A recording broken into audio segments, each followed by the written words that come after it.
Voilà, so that is any that reptender torva said that kandata dumik. Bardo means from the moment that we forget or we deviate from that basic ground primordial nature, everything until we get back to recognizing our primordial nature is bardo.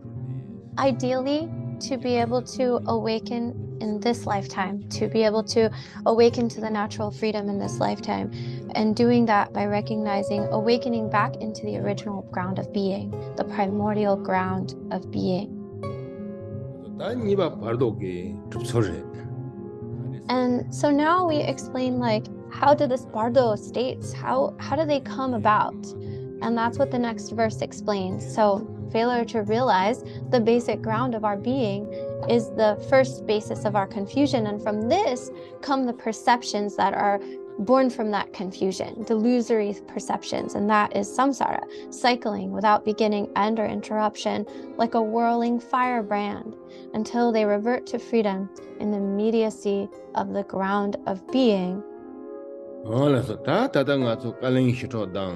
bardo of birth and living, the bardo of dreaming, the dream bardo, the bardo of meditation, the bardo of the dying process, the bardo of the dharmata, or the true nature of being, and finally the bardo of becoming, or the bardo of the transition toward the next rebirth. So those are the 6 bardos taught in these root texts.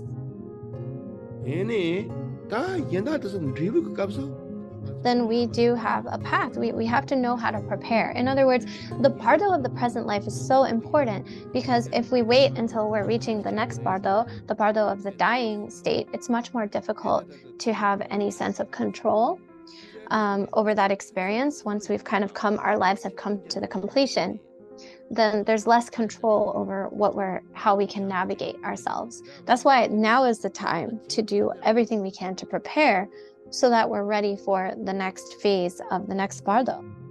The point is that using this life for practice, so that when the time comes where we are passing from this life, and then the clear light shines forth, the unimpeded luminous clarity shines forth, by the power of our meditation, because we have gained some glimpses and familiarity through our practice, then when the clear light shines forth at the time of death, when the radiance self-arises from the primordial ground of our true natures, that ground of pure being, when that clear light from the ground of pure being arises, then because we've meditated and gained some kind of familiarity with it at our lifetime, then that clear light, that basic pure being will be arising, like continuum of that time will last longer. And that is known as becoming liberated, self-liberating in the Dharmakaya, the basic ground of being. And that is known as liberation in Samantabhadra, liberating into the nature of Gundazangpo, primordial Buddha.